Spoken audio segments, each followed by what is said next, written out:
YouTube peoples, how y'all doing? It's preaching. Listen, this owner-op game, it takes sacrifice.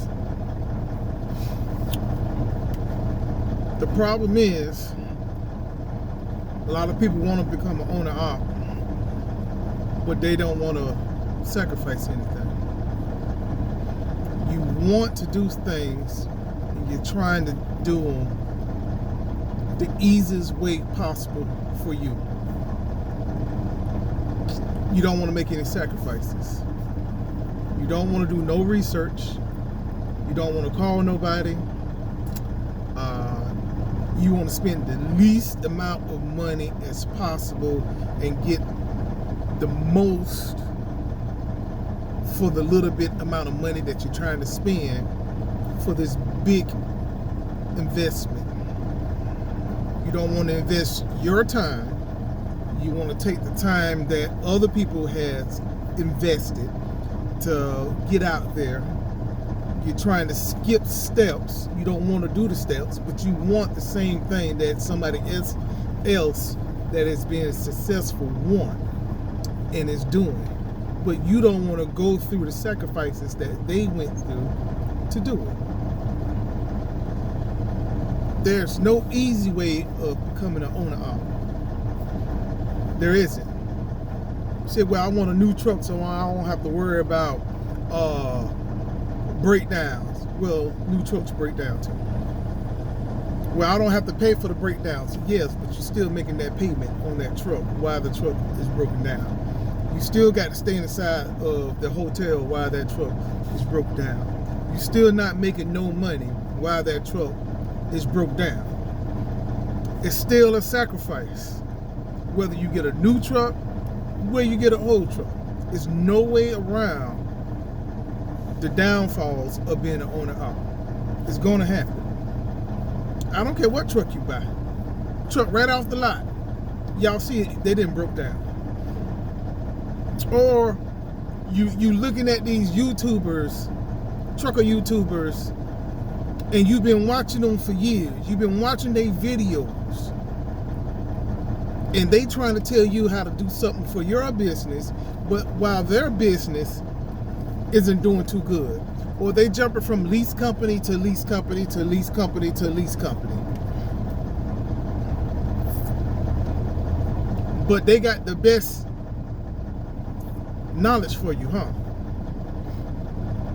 Do they? Do they really? You don't want to watch the successful people who's doing it the right way, who's spending the money, who's going through the fire. No, you want to watch the ones that they made the quick money real fast. Now all of a sudden you see their downfall. But it's everybody's fault but theirs, right? No, you as a business owner have to take responsibility for what happened in your business. It's nobody's fault. It's your fault. If your business failed, that's on you. That's not on somebody else. How can someone else that lease on to the same company that you lease on to, how can they be doing good but you can't be doing good? But it's always the company fault, no? Right? It's always the company fault, right? Y'all have seen it.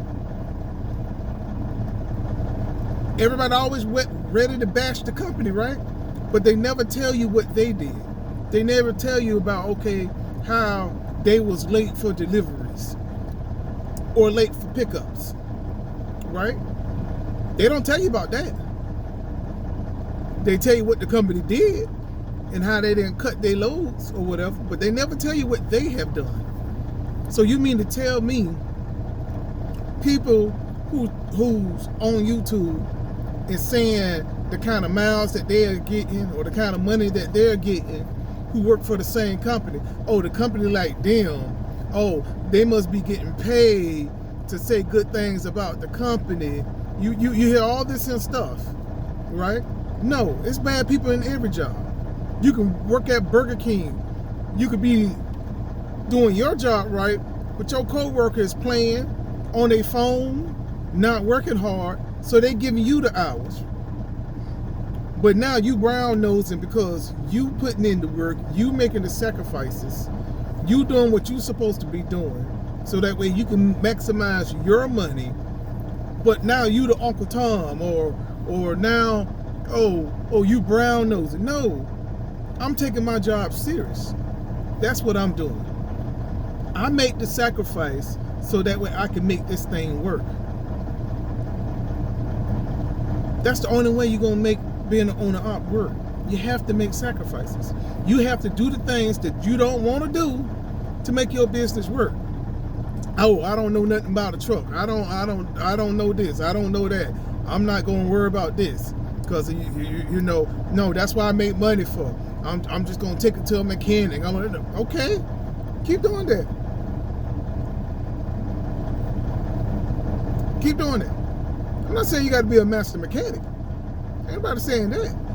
But you should be able to look at your engine and tell whether one of your rubber hoses is starting to go or not. You should be able to do that. You should be able to take a wrench, a screwdriver, and change out a coolant reservoir, windshield wiper reservoir, something small. You should be wanting to learn about your truck, right? And the things that you can do, you do. The things you can't do, you get somebody else to do. But make yourself knowledgeable about that. You watch all these YouTube videos on about your business, or how to be an owner op, or what kind of truck to buy, or how much money that I need to save. You do all this research on that, but then you don't do no research on the engine of the truck, or how to change a simple part on your truck. You forget that once you become an owner operator. Oh, my truck is always in the shop. Well, do your truck really have to go to the shop, or can you change that little thing? Can you go to YouTube to learn how to change out a little alternator that's right there, an AC compressor that is right there? You go to YouTube for everything else. What happened to, what happened to that? Learn about it. Even if you don't want to do it, learn about it. Research on how much things will cost. You know, make the sacrifice.